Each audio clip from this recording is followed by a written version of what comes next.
What's up, Cage Siders? It's your boy Sean coming at you with what has become a weekly dose of Like a House Fire video cast convo with yours truly, Sean Reuter from Cage Side Seats, best damn pro wrestling site, community site thing on the webs. You can get at me on Twitter at S1Rude. More likely, just find me on the site. So, one thing that was still kicking around the old duder's head last week was Daniel Bryan and the news that maybe there's more surgery coming, still no feeling in his arm. What do I think that means? Short term, long term, where does he fit into? A couple of these back we talked about WrestleMania 31 options and things, and you know that he's a big X factor in that, and he's not someone whose name comes up in the rumors right now. So, you know, where does that leave us with that? I have personally made my peace with this being, at best, Shawn Michaels' absence at this point. You know, looking to sometime later next year, maybe even the year after that, for him to come back after whatever surgeries need to be done, full rehab, time off, rest, and then a big return. You know, maybe I'm wrong. Maybe he will surprise us and be back. It doesn't sound like the Rumble is really an option right now, which is pretty amazing when you go back to, you know, just about 6 months ago when we were complaining about the Kane feud, and he was going to have the surgery, and we were hoping that he would be back by, you know, I don't know, what was it? Not TLC, Money in the Bank, or maybe even the one before that, and then it was definitely SummerSlam. And now here we are hoping for Mania instead of the Rumble. So, I mean, of course, the possibility exists the second surgery thing could be a big work. There's been no official announcement on it. But, so a couple questions come up about that. One is, you know, if the best case scenario happens and he's back in the WrestleMania mix, you know, how does WWE address that? You know, the buzz was out there that he would be back at the Rumble. You know, is another smart crowd at the Rumble going to crap all over the now 40-person main event of that show because they were expecting Bryan and they didn't get him? You know, I think it's pretty simple to avoid that. I think if they treat it in a similar way to the way they did Roman Reigns' emergency hernia surgery, that, you know, folks will be bummed that he's not there, but it won't be a riot. It won't be booing Rey Mysterio and destroying Batista's face turn like last year was. Because that was an expectation. I mean, we had, you know, the way that Bryan had been built, the way that fans had been treating him, everyone thought that it merited a double dip on that show, that you could start it with Bray and end it with Riot. Even the fact that the match with Bray was the opener led people to think, oh, this is setting it up for him to pull double duty and come in here and really, you know, shock the world. It would have fit in with the storyline. He would have snuck in, won the Rumble, and the Authority would have been forced to give him his title shot that they had been withholding from him. That didn't happen. But this is a different scenario, and the fact that his injury and his absence hasn't been a part of major storylines outside of Brie Bella occasionally doing a yes chant, and that hasn't even really been the focus of the Nikki or the Stephanie feuds for Brie. It's been thrown in there every once in a while, but not in terms of like he's a loser for not being back yet or anything like that. They've stayed away from the actual injury. So I think treating it like real news as much as pro wrestling and WWE can, a second surgery, an update on his progress, that diffuses that. People, like I said, people are going to be bummed that he's not there, but they're not gonna riot, literally or figuratively. So I think that's a pretty simple one. You know, just do a breaking news thing on the network, have Michael Cole talk to him instead of Triple H talking to him or talking about him on his weekly in character. Sit down with Cole, just treat it like news. We'll be bummed, but there it is. I don't think that I think the out of sight, out of mind treatment that they're trying to give Lesnar now, for the most part, and that they've definitely given CM Punk, I don't think that will work with Bryan. again, just because, Bree's out there, the connection's out there, he's on Total Divas, that kind of stuff. I think he's too.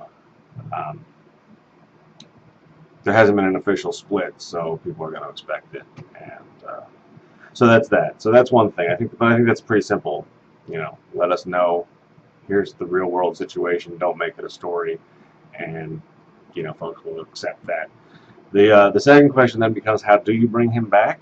And again, some of this depends on the timing, but I think the Michaels comparison is a good one. I think that he's going to come back. When he comes back, there's no way that he can be anything but a babyface, so that decision is just right out the window. I mean,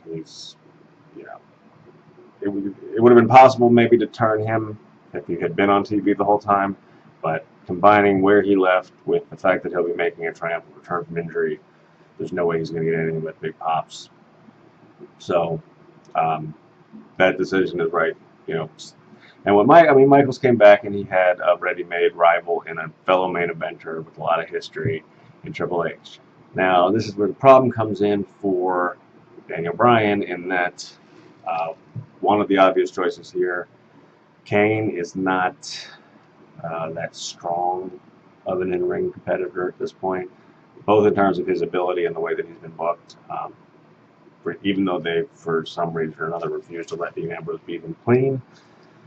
That's a whole other topic, and we'll see how Sunday goes on that one. But he hasn't been booked to look terribly strong lately, and he's not, he doesn't move around as well as he once did, and he never moved around all that great, really. I mean, he could fly off the top rope for a big man, but even that wasn't super smooth. Anyway, I'm not the biggest Kane work rate mark. But again, if we're talking about later this year, not later this year, we're talking about later next year, maybe even 2016, you're talking about Kane that's that much older, and that's not going to be the hot feud that anybody wants. Punk's gone. That was, somebody with whom he had some history, with whom Bryan had some history. I don't think that anybody's going to be clamoring for an Orton feud. We'll see. Maybe the RKO vines and turning him subtly against the Authority will be something that really raises Orton's profile. But that's an option, I guess. But again, I don't think it would set the world on fire. I think the ideal scenario for WWE would be that either Seth Rollins really establishes himself as a main eventer of a caliber that would be worth, a returning Daniel Bryan as a feud partner, or maybe Hideo Itami, the former Kenta, with whom there is some indie history. I think that one's more of a stretch, because I think you'd have to do some educating of the WWE universe on their history and whether or not they'd want to roll a bunch of ROH footage. I don't know. But those are a couple names that could work. It kind of, a lot depends on who develops, but he's not going to have that ready-made feud that Michaels had, because he's not going to have a Triple H there. Or his Triple H is Kane, which is, like I said, pretty disappointing. So I don't have a really good answer there. But I think for Rollins, would be a really interesting choice if he can really continue his rise. They do kind of protect him. They're not booking him strong, but they're protecting him. He's a cowardly heel who can defend himself when need be. I think an interesting feud with Orton down the road for him could cement him at the next level. I think that's, to me, I'm a Randy Orton fan, but I don't think that, I think that he's the guy that makes the guy kind of a thing, and he could do that for Rollins. So that's interesting. I don't want to discount Dean Ambrose, but I think he and Reigns, when Reigns comes back, are more baby faces, and like I said, I think Bryan is the ultimate babyface when he returns. So we'll see. We'll hope for the best for him. Like I said, I'm resigned to probably not seeing him until after Mania 31, possibly not until 2016. It's, again, nothing to back that up. It's just a feeling I have. I think that's treat that legitimately, and the fans will accept it, and then you can start to set the pieces up for a big return when he's ready. And if he's not, as I've said many, many times, I am quite grateful that I got to experience his run from Mania 29 to Mania 30. It was quite something, and it's a hell of a way to go out if that's how it ended. I will personally forget any fake horror movies in the halls backstage with Kane that went on for like 6 weeks after Mania 30, so that'll be okay with me. I can do that.